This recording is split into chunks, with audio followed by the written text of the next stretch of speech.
Actually Godrej double door ஃப்ரிட்ஜுங்க. So இதில் பார்த்தீங்கன்னா லீக்கேஜ் இருக்குது. 2 வாட்டி கேஸ் சார்ஜ் பண்ணி பார்த்தாச்சு. 1 வீக் கழிச்சு வந்து கேஸ் வந்து ஃபுல்லாக லீக் ஆயிடுது. ப்ரெஷர் கொடுத்து பார்த்தாலும் ப்ரெஷர் வந்து மைல்டாக தான் குறைஞ்சிட்ருக்கு. ஸோ அதனால் கண்டே பிடிக்க முடியலன்னு சொல்லிட்டு கண்டன்சர் காயிலும் புதுசாக மாற்றிருக்காங்க. ஸோ அதுக்கப்புறம் நமக்கு டவுட் பார்த்தீங்கன்னா இந்த எவாபரேட்டர் காயில் தான். ஸோ எவாபரேட்டர் காயிலையும் ப்ரெஷர் கொடுத்து செக் பண்ணி பார்த்தாச்சு, ஃப்ரிட்ஜுக்குள்ளேயே வச்சு கண்டுபிடிக்க முடியல. ஸோ அதனால் வந்து எவாபரேட்டர் காயிலை தனியாக கழட்டி நம்ம ப்ரெஷர் கொடுத்து ஸோ ப்ரெஷர் கொடுத்துருக்கேன்.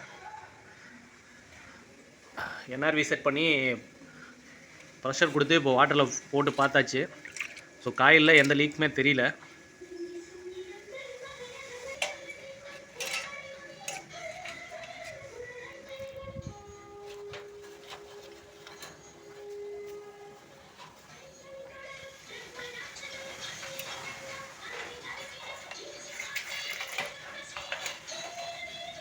ஆக்சுவலாக காயில் வந்து 2 சைடுமே இறக்கி பார்த்தாச்சுங்க. ஸோ எந்த சைடுமே காயில் அலுமினியம் காயிலில் லீக் இருக்க மாதிரியே தெரியல. ஸோ சின்ன பபிள் கூட வரல.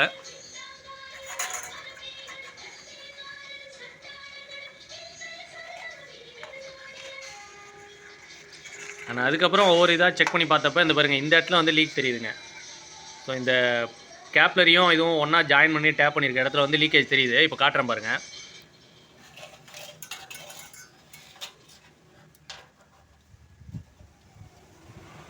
லீக் தெரியும்னு நினைக்கிறேன் உங்களுக்கு.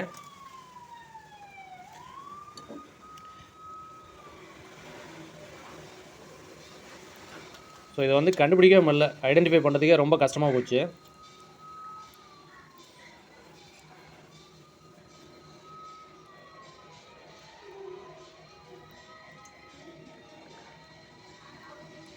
ஆக்சுவலி இதுதான் மைல்டாக வந்து கேஸ் லீக் ஆகிட்டே இருந்துருக்குது. ஸோ என்னாலேயும் இதை ஐடென்டிஃபை பண்ண முடியல. நான் வந்து 2 வாட்டி ரெடி பண்ணி கொடுத்துட்டேன். 1 வீக் அப்புறம் பார்த்திங்கன்னா கூலிங் அப்படியே கொஞ்சம் கொஞ்சமாக குறைஞ்சி சுத்தமாக கூலிங் இல்லாமல் போயிடுது. ஸோ அதனால் கஸ்டமர் வந்து என்னோடய வீட்டுக்கே அனுப்பிச்சி வச்சுட்டாங்க. ஸோ பொறுமையாக செக் பண்ணி பார்க்கலாம். நானும் ப்ரெஷர் கொடுத்து செக் பண்ணி பார்த்துட்டேன். மைல்டாக தான் எங்கேயோ லீக் ஆகிட்டுருக்கு. எல்லா பக்கமும் செக் பண்ணி பார்த்துட்டு ஸோ கண்டன்சர் காயில் இது எவாபரேட்டர் காயில் டவுட் இருக்கும். எவாபரேட்டர் காயில் தனியாகவே வெளில எடுத்துட்டேன். ஸோ எடுத்து செக் பண்ணி பார்த்தப்பையும் நமக்கு தெரியலை. நெக்ஸ்ட் இந்த இடத்துல இப்போ பாருங்கள், ஃபுல்லாக செக் பண்ணிட்டு பைப் லைனை செக் பண்ணி பார்த்தா பைப்பிங்கில் வருதுங்க.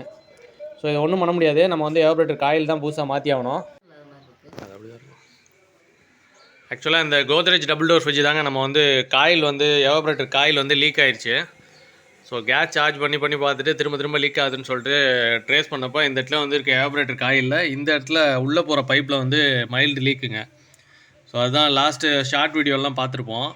இந்த இடத்துல இருந்ததுனால ட்ரேஸ் பண்ணவே முடியல. அதனால் காயில் ஃபுல்லாகவே கழட்டி வெளில எடுத்து ப்ரெஷர் கொடுத்து செக் பண்ணதுக்கப்புறம் தான் தெரிஞ்சது.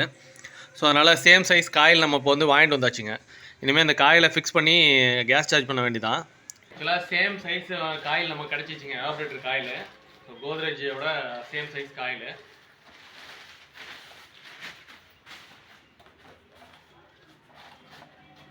ஸோ இதுதான் இந்த காயில். ஸோ இதில் பார்த்தீங்கன்னா 5 லேயர் வருங்க. 1 2 3 4 5 லேயரில் 5 பெண்டில் வந்து டபுள் லேயரில் வரும். ஸோ இதே சைஸ் காயில் கிடச்சிச்சு. நம்ம அந்த காயில் வந்து இப்போ உள்ளே ஃபிக்ஸ் பண்ண போகிறோம். இப்போ கேப்லரி அண்ட் சக்ஷன் பைப் பார்த்தீங்கன்னா பாதி வந்து காப்பரில் வரும். இதுக்கப்புறம் பார்த்தீங்கன்னா அலுமினியமில் வரும். கேப்லரி ஃபுல்லாக காப்பரு. ஸோ இப்போ இந்த காயில் வந்து இந்த இடத்துல ஃபிக்ஸ் பண்ணிவிட்டு நம்ம வெளியில் வந்து ட்ரையரில் கேப்லரியும் அண்ட் கம்ப்ரஸரோட சக்ஷன் போட்டில் இந்த பைப்பையும் வெல்டு பண்ணிவிட்டு கேஸ் சார்ஜ் பண்ண போகிறோம் வாக்கியம் பண்ணி. ஆக்சுவலாக பைப் வந்து பெண்ட் பண்ணி கொடுத்துருந்தாங்க. ஸோ டைட்டன் பண்ணிட்டு இந்த ஹோலில் வந்து நம்ம பைப்பை உள்ளே விட்டு பேக் சைடு எடுக்க போகிறோம்.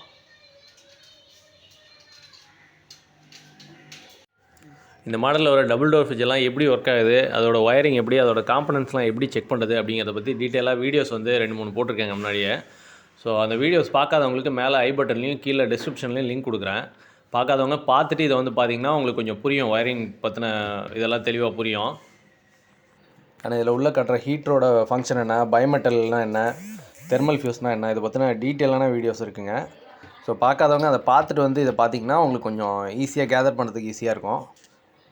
ஸோ காயில் ஆல்மோஸ்ட் உள்ளே தள்ளியாச்சுங்க. ஸோ சக்ஷன் அண்ட் கேப்லரி ரெண்டுமே வந்து உள்ளே எடுத்து பேக் சைடு வந்துருச்சு.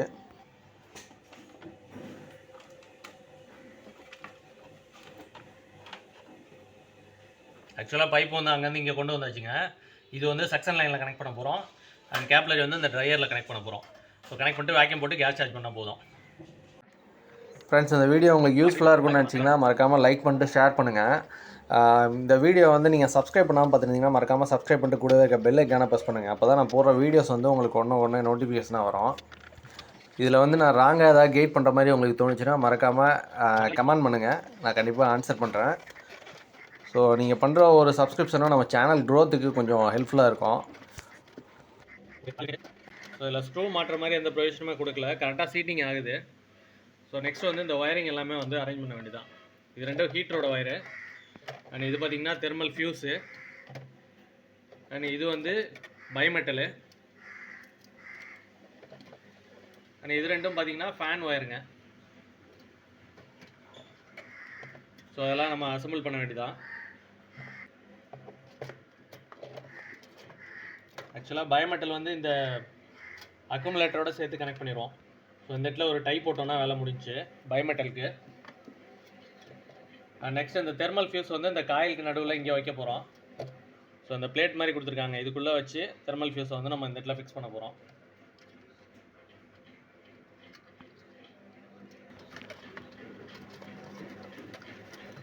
இது ரெண்டும் பார்த்தீங்கன்னா ஃபேனோட கனெக்டரு,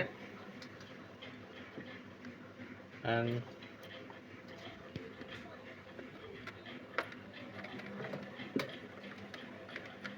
இது ரெண்டும் பார்த்தீங்கன்னா ஹீட்டரோடது.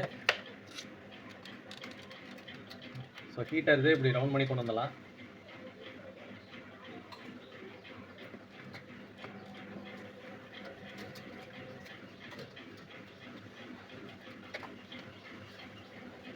ஹீட்டரோட இன்னொரு கனெக்டரு,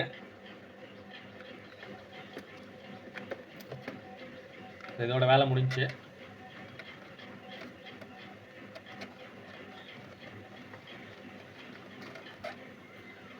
நெக்ஸ்ட் வந்து இது வந்து ஃபேன் ஒயர் தான். ஸோ அது வந்து நம்ம டோர் போடுறப்ப பார்த்துக்கலாம். ஆக்சுவலி பயோமெட்டல் வந்து காயிலில் கரெக்டாக அட்டாச் பண்ணியிருக்க மாதிரி பண்ணோம். ஸோ அதனால் வந்து இந்த பயோமெட்டல் வந்து டை போட்டு கேபிள் டை போட்டு கட்டுறேன்.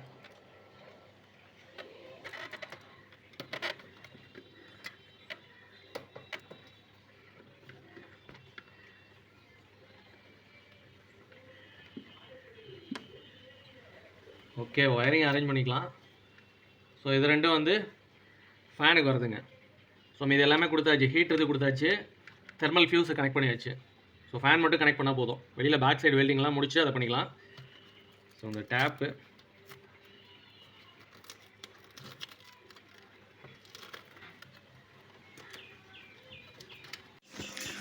காயில் வந்து கரெக்டாக அரேஞ்ச் பண்ணியாச்சுங்க.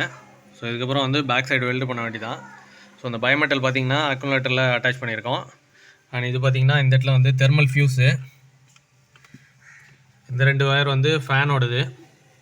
ஸோ அடுத்து ஹீட்டரோட ஒயர் வந்து இங்கே போயிட்டு அண்ட் அகைன் வந்து இங்கே திரும்ப வருது. ஸோ இது ஹீட்டரோட ஒயரு. ஸோ உள்ள ஒயரிங் ஃபுல்லாகவே முடிஞ்சு நம்ம வந்து வெளியில் கேஸ் சார்ஜ் பண்ணிவிட்டு வெல்டு பண்ணிவிட்டு திரும்ப கேஸ் சார்ஜ் பண்ணி ரெடி பண்ண வேண்டியதான். ஆக்சுவலாக இந்த பைப்பை வந்து வெல்டிங் பண்ணோம். ஸோ அதனால் ஸ்வெச்சிங் டூல் வச்சு கொஞ்சம் எக்ஸ்பேண்ட் பண்ணிட்டு நம்ம வெல்டிங் பண்ண போகிறோம்.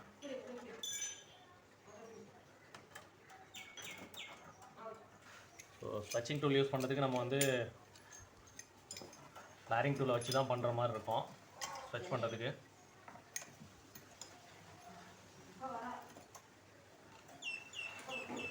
அது இல்லாமல் இதில் இருக்க பைப் வந்து 1/4. ஸோ 1/4 வந்து எக்ஸ்பேண்ட் பண்ணி இதில் ஜாயின் பண்ணி வெல்டு பண்ண போகிறோங்க.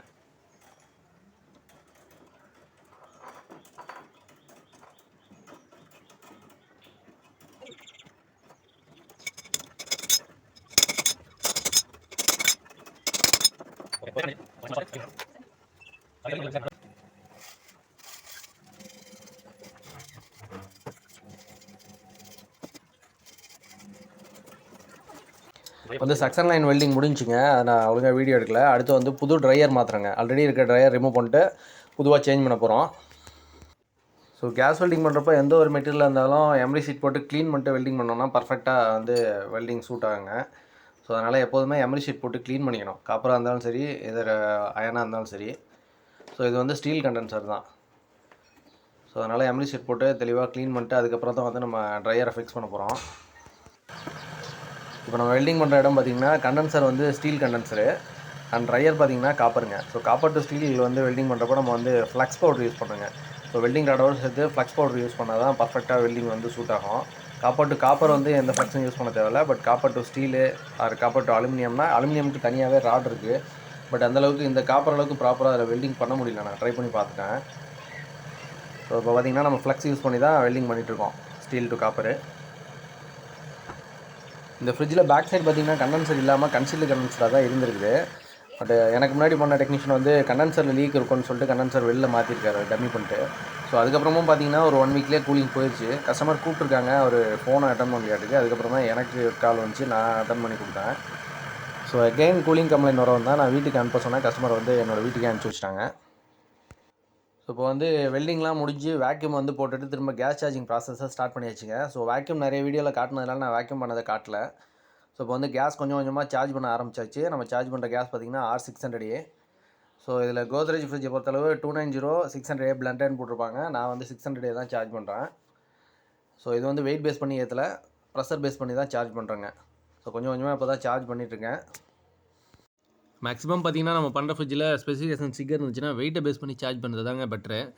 ஸோ அதுதான் நம்ம கரெக்டாக சஃபிஷியண்டான கேஸ் வந்து சார்ஜ் பண்ணுறதுக்கு கரெக்டாக இருக்கும்.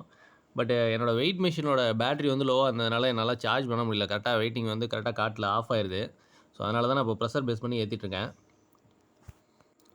அதுவும் இல்லாமல் கேஸ் சார்ஜ் வந்து கண்டினியூஸாக பண்ணக்கூடாது. கொஞ்சம் கொஞ்சம் சார்ஜ் பண்ணிவிட்டு ஒரு குறிப்பிட்ட ப்ரெஷர் வந்ததுக்கப்புறம் விட்டு பார்க்கணும், ஃப்ரிட்ஜை ரன் பண்ணி பார்க்கணும். கான்ஸ்டண்ட்டான ஒரு ப்ரெஷர் மெயின்டைன் ஆச்சுன்னா அதுக்கப்புறம் நமக்கு தேவையான கேஸை வந்து சார்ஜ் பண்ணிக்கணும்.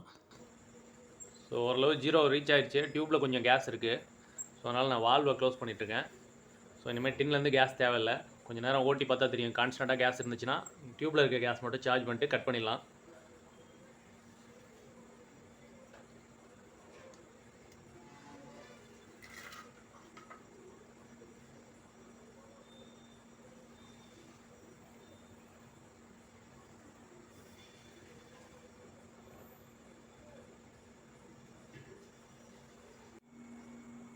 ஓகே, கேஸ் சார்ஜ் பண்ணியாச்சுங்க. ஸோ 0க்கு கொஞ்சம் அதிகமாக இருக்குது, கிட்டத்தட்ட 1 PSI இருக்குது. ஸோ பார்த்தீங்கன்னா டிஸ்சார்ஜ் லைனை நல்லாவே ஹீட் ஆகுது. கண்டென்சர் காயிலையும் பார்த்தீங்கன்னா ஹீட் இருக்குங்க. மேலே டாப்பில் நல்லா ஹீட் இருக்குது, கீழே வர வர கொஞ்சம் ஹீட் குறையுது.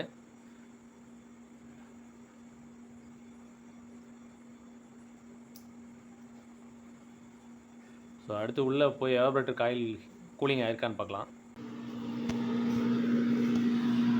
ஓகே, சில்னஸ் நல்லாவே வருது. ஸோ இப்போ டோரை ஓப்பன் பண்ணி பார்க்கலாம்.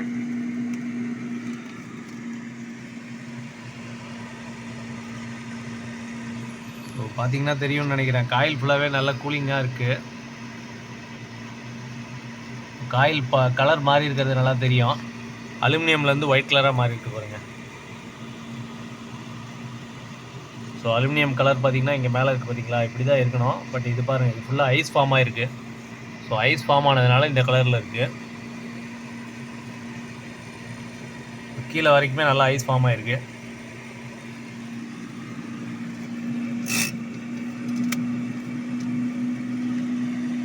ஆக்சுவலாக இது ஃப்ரிட்ஜோட ஸ்பெசிஃபிகேஷன் ஸ்டிக்கரு. நம்ம இப்போ வந்து வெயிட் பேஸ் பண்ணி ஏற்றலை, ப்ரெஷர் பேஸ் பண்ணி தான் ஏற்றிருக்கோம். ரெஃப்ரிஜரண்ட் மென்ஷன் பண்ணியிருக்காங்க பாருங்கள், R290 R600A blunted case. But நம்ம இப்போ சார்ஜ் பண்ணிக்கிறது பார்த்திங்கன்னா R600A தான். ஸோ அந்த ஸ்னோ மாதிரி வர்றது உங்களுக்கு தெரியும்னு நினைக்கிறேன். ஸோ கூலிங் நல்லாவே கிடைக்குதுங்க, ஒன்றும் ப்ராப்ளம் இல்லை. ஃப்ரிட்ஜ் நல்லா ஒர்க் ஆக ஆரம்பிச்சிருச்சு.